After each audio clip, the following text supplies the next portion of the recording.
Hi friends, ನಮಸ್ಕಾರ ಎಲ್ಲರಿಗೂ. ಪ್ರಸಿದ್ಧ ಹೆಲ್ತ್ಗೆ ಸ್ವಾಗತ. ಇದೊಂದು ಇನ್ಫಾರ್ಮೇಟಿವ್ ರೀಲ್ ಆಗಿರುತ್ತೆ. ಸುಮಾರು ಜನ ನಮ್ಮ ಕಸ್ಟಮರ್ಸು ಈ ಕರುಂಗಳಿ ಮಾಲೆ ತಗೊಂಡಿರ್ತಾರೆ, ಸ್ಫಟಿಕ ಮಾಲೆ ಅಥವಾ ರುದ್ರಾಕ್ಷಿ ಮಾಲೆ ಅಥವಾ ಕ್ರಿಸ್ಟಲ್ ಬ್ರೇಸ್ಲೆಟ್ಸು ಮಾಲೆಗಳನ್ನ ಕೊಂಡ್ಕೊಂಡಿರ್ತಾರೆ. ಅದನ್ನು ಯಾವಾಗ ಹಾಕೋಬೇಕು, ಯಾವಾಗ ಹಾಕೋಬಾರ್ದು ಅಂತ ಕೇಳ್ತಿರ್ತಾರೆ.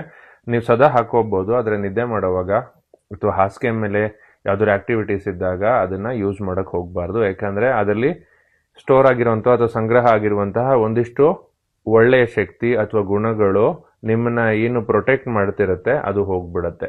ಹಾಗಾಗಿ ನೀವು ಬೆಡ್ರೂಮ್ ಆಕ್ಟಿವಿಟಿ ಇದ್ದಾಗ ಮಲ್ಕೊಳ್ಳೋವಾಗ ಅದನ್ನ ಖಂಡಿತ ಯೂಸ್ ಮಾಡಬೇಡಿ.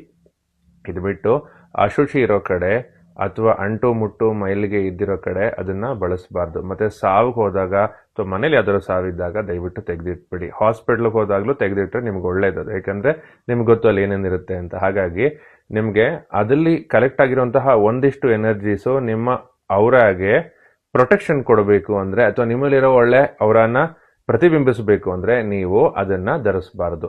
ಇದು ಎಲ್ಲಾ ಮಾಲೆಗಳಿಗೂ ಅಪ್ಲೈ ಆಗತ್ತೆ, ನಾಟ್ ಜಸ್ಟ್ ಕರುಂಗಳಿ, ಸ್ಫಟಿಕ ಆಗಿರ್ಲಿ, ರುದ್ರಾಕ್ಷಿ ಆಗಿರ್ಲಿ, ಬೇರೆ ಯಾವುದೇ ಕ್ರಿಸ್ಟಲ್ ಸೆಮಿ ಪ್ರೀಶಿಯಸ್ ಸ್ಟೋನ್ಸ್ ಆಗಿದ್ರು ಸಹ it will definitely effect. So ಇದರಿಂದ ನಿಮ್ಗೆ ಒಂದಿಷ್ಟು ಇನ್ಫಾರ್ಮೇಶನ್ ಸಿಕ್ತು ಅಂತ ಅನ್ಕೊಳ್ತೀನಿ. ಇದೇ ತರ ಬೇರೆ ಯಾವ್ದಾದ್ರು ಇನ್ಫಾರ್ಮೇಶನ್ ಬೇಕಿದ್ರೆ ನಾವು ಕೊಡುವಂತ ಪದಾರ್ಥಗಳಿಗೆ ದಯವಿಟ್ಟು ಸಂಪರ್ಕಿಸಿ. ಅದ್ರ ಬಗ್ಗೆ ಹೆಚ್ಚಿನ ಮಾಹಿತಿ ಕೊಡೋದಕ್ಕೆ ಪ್ರಯತ್ನ ಪಡ್ತೀನಿ. So this applies to each and every semi precious stones and crystals and naturally available beads which you are using for spiritual enhancement or concentration or spiritual development.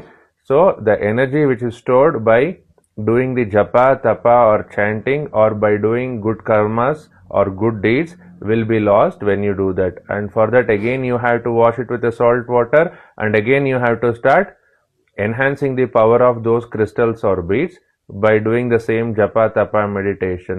So it is always better to avoid using spiritual stones or beads which you are wearing or possessing at such occasions, so that you will be benefited from it. I hope this reel has helped you a lot. Thank you very much.